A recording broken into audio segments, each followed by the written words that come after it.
Attorney Castelo. So may tanong ako dyan mga kabsat, no? Agree ba kayo dito sa sabi ni Attorney Castelo? No? Sang-ayon ka ba sa OVP spokes na malaking malaking tipid kapag hindi natuloy ang impeachment trial ni Sara? Kasi nga, milyon-milyon daw matitipid, mga kabsat. Milyon-milyon daw. Ah? Sige lang, nandito naman kami. Ayun si Ma'am Lynn. Kaya nga eh. So, ayun daw, mga kabsat, no? Milyon-milyon daw ang matitipid kapag hindi daw ituloy. Kasi sayang daw yung kuan. Sayang lang daw. Akalain mo, nasasayangan sila sa gagastusin ng hearing ng Senate Court. Masasayang daw yung milyon-milyon. Samantalang hindi sila naghihinayang, ikaw, Attorney Castelo, di ka naghihinayang. Ay, sa bagay, kon ka naman pala, tauhan ka nga pala, no, ni Vice President. Kaya pala, no doubt. Okay lang. Kami, naghihinayang kami sa mga hanggang ngayon, hindi niya maipaliwanag na milyon-milyon na nailustay. Na hanggang ngayon, hindi niya kayang i-explain. Di ba? Tapos ngayon, maghihinayang ka dyan sa gagastusin ng impeachment trial court? Really? Milyon-milyon at daang milyon ang dapat nating na malaman kung saan naginastos ang taxes natin. Yun nga, Sir Leo. Pero according dito sa kanyang OVP spokesperson, kwan daw, wag nang ituloy kasi sayang daw at milyon daw ang matitipid. Sayang naman daw yung gastos. What ragis? Oh my God! O, di ba? Hindi sila naghinayang sa 612 million. Di ba? Saan napunta yung 612 million? Spokesperson Castelo. Saan? Nagpapatawa naman. Ewan ko kung anong meron sa mga staff ni Sara. Ewan ko bakit ganito yung takbo ng kanilang yung kung bakit ganito yung narration nila. Sayang. Pero iba, nilaglag na si Sara. Tulad ni Gina Acosta, patulad nila Mercado, di ba? Sa DepEd. Tapos maghihinayang siya. Maghihinayang daw siya. Kasi may sobre siya. Ay, ganun ba? Paktay tayo. Akala ba natin si Kwan lang? Si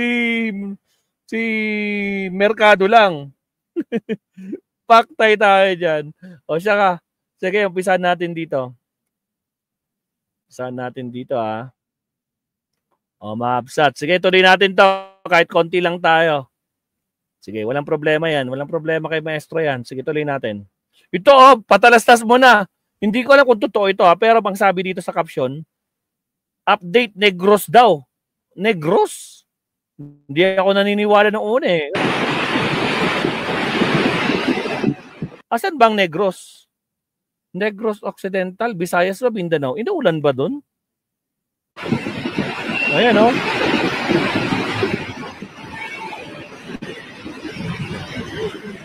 Ayun o. Ay grabe. Oh. Agoy. Tapos, hindi ko sure kung talagang Negros to pero bakit ganyan? Visayas. Sir Tony, may galap chat. Sir Tony, kon daw. Malaking tipid daw. Malaking tipid daw kapag hindi matuloy ang impeachment. Kasi pag tinuloy daw, sayang yung gastos. Agoy, really? Anak ng kamoting gastos yan, oo. Asan na yun? Meron tayong pagtatawanan ngayon. Ito. Ito. Sinabi ni OVP spokesperson, Ruth Castelo. Yan mga kapsat, Wow, we'll be lucky. Lucky pa talaga. We'll be lucky. Because we'll save millions and millions of money on a trial. What tragis. Mga kapsat, sinagot siya ni Paulo Ortega na representative ng La Union, mga kapsat. Anong sagot niya? Siguro naman hindi aabot ng 612 million gaya ng OVP Confidential Fund. Yung gastos sa impeachment trial court. What tragis. Sampal sa kanya to. Anak ng kamote. Naman mga kapsat, oh. Kita niyo yung narration o kaya yung mga tauhan ni Sarah. Ay, gravity mga kapsat. Lakas tama. Malaki daw matitipid, Sir Rani. Tsaka Sir Tony. Malaki daw. At we are so lucky daw. Kasi daw, makakatipid. Malaking save daw ang milyon-milyon kapag hindi natuloy ang trial, impeachment trial. Ang tanong, really? Parang sa China yan, maestro, no, Paul? Yung baha na yan. Parang feeling ko ngayon. Pero nakalagay sa caption, Negros. Kaya sabi noon, hindi ako naniniwala.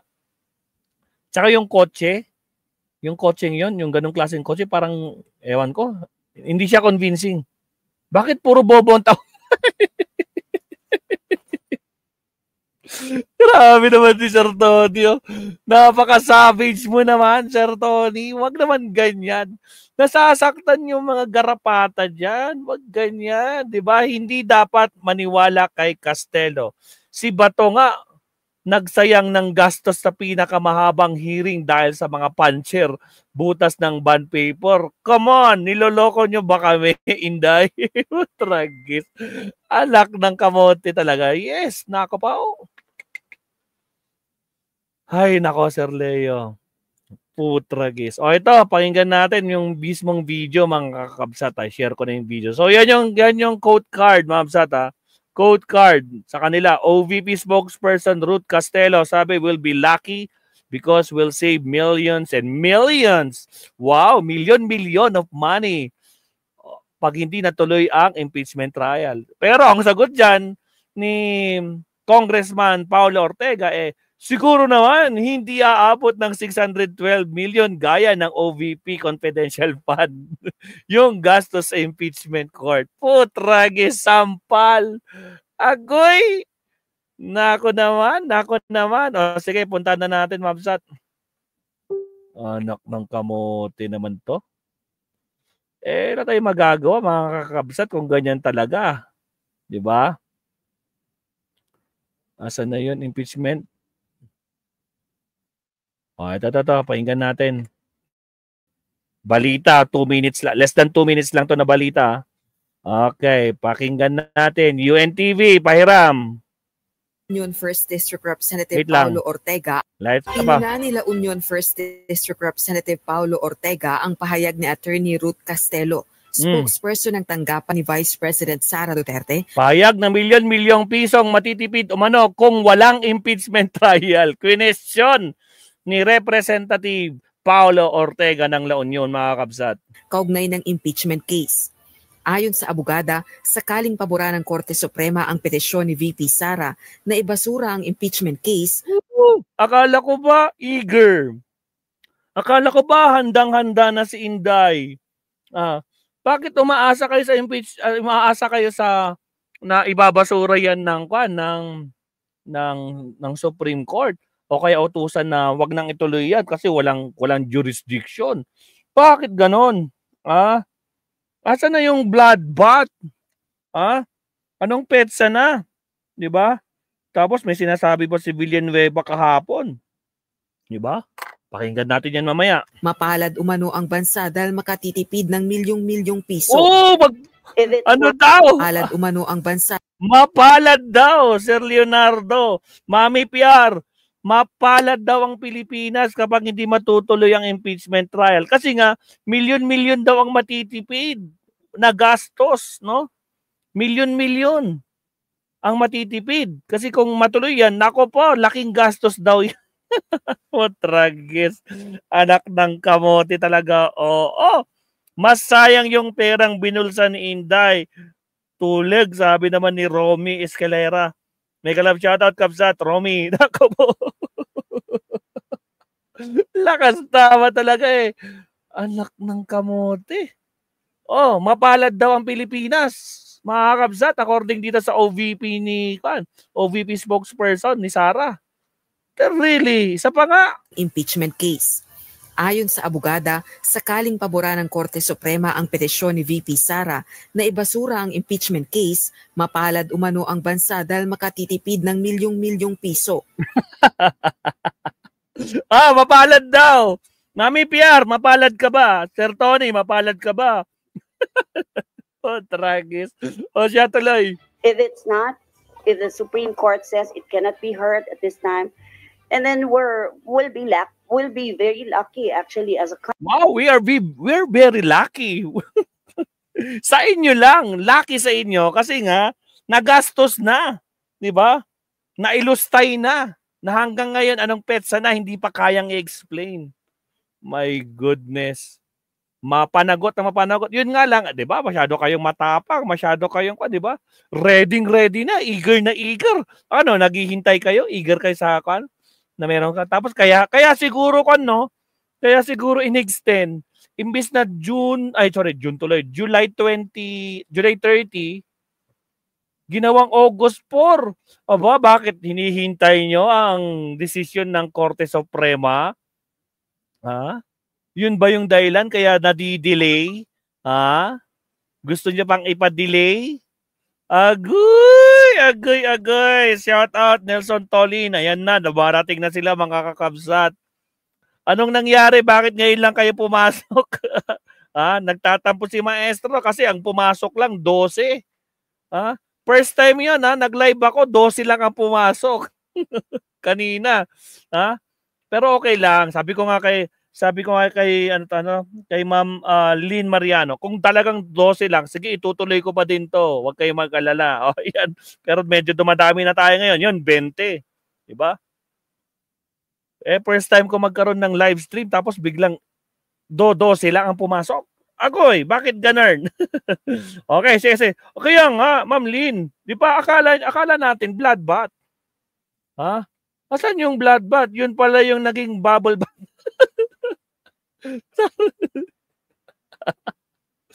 Madam, ang tawag doon, baby bath.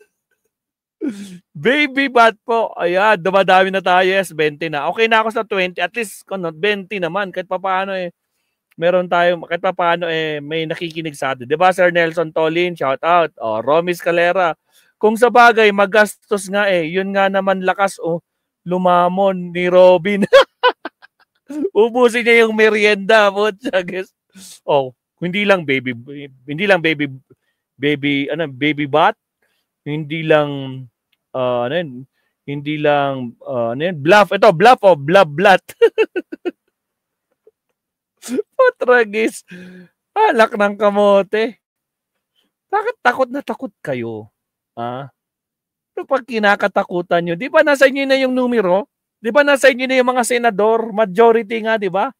Masyado kayong mayayabang, di ba? Lalo na si Marcoleta, sila Robin, sila Bato. Di ba? Hindi uusad yan sa 20th Congress, di ba? Di ba? Anong kinakatakot nyo? Hala. Anak ng... Ay, nako talaga. Oo, mga kakabsat. Lakas tama, my goodness. Di ba?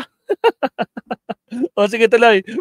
Country, because we'll save millions and millions of people, of money on the trial that is technically defective from the beginning. Technically defective daw yung impeachment trial. Oh my God, yung impeachment complaint, defective daw according kay spokesperson ng OVP. Putragis.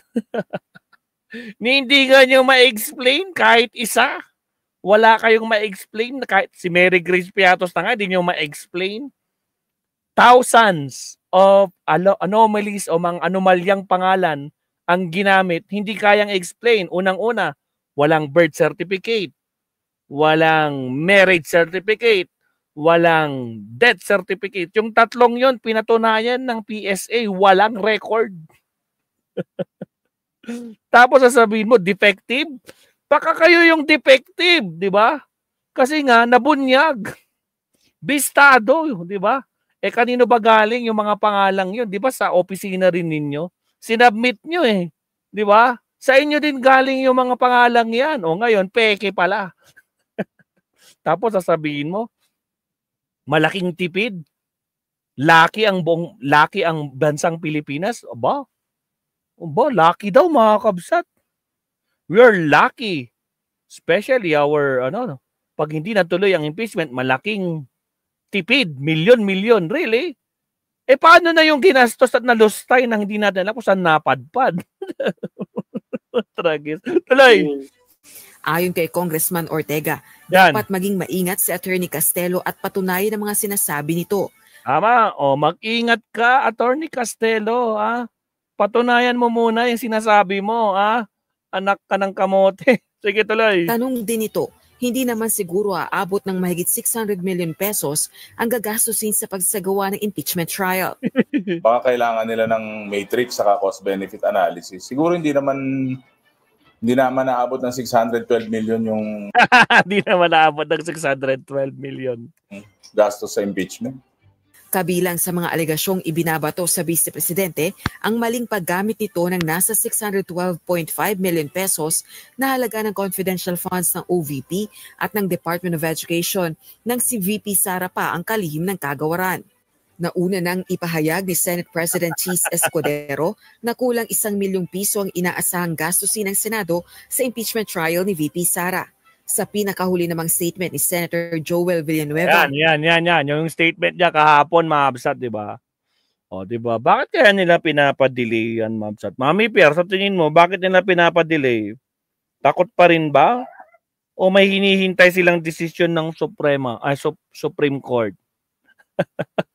Anak ng kamote. Sige, tuloy. Sa August 4 pa, posibleng mag-reconvene ang Senate Impeachment Court. Rosa Licoz, UNTV News and Rescue. Diyos ang aming sandigan, serbisyo publiko ang aming pinahahalagahan.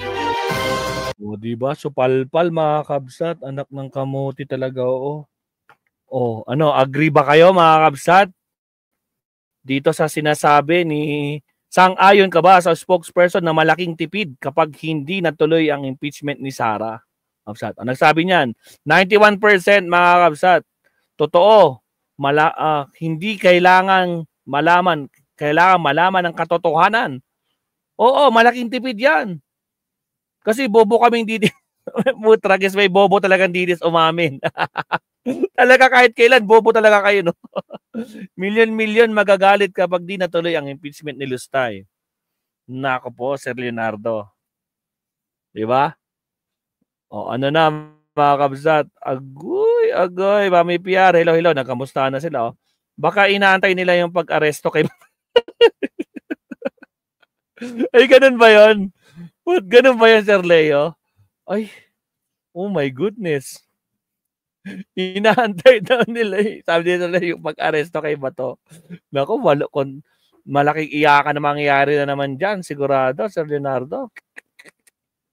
Agoy. Tama ka, Kabsat Paul. Waiting sila sa SP decision. No? Delay nila. Ayun na nga. Sobra ng delay. Actually, sinabi na nga ni Kwan, di ba? Sinabi na nga ni pangalan nito, ni Rafi Tulfo. Tama na ang delaying tactics. Umpisa na natin yung impeachment. Pakinggan na natin, di ba? Di ba sinabi ni Rafi Tulfo? Tama na ang delay. So meaning, alam niya, may delaying tactics talaga nangyayari. 'Di ba? Hindi sila bobo, mga inutil sila, sabi ni Nelson Tolin. Ay nako. Pagkatapos ng SONA ni BBM, may aarestoy na kay Batorni. Ala, delikado. Mga tungaw sila, sabi naman Mami PR. Siya, mabsat. Pakinggan naman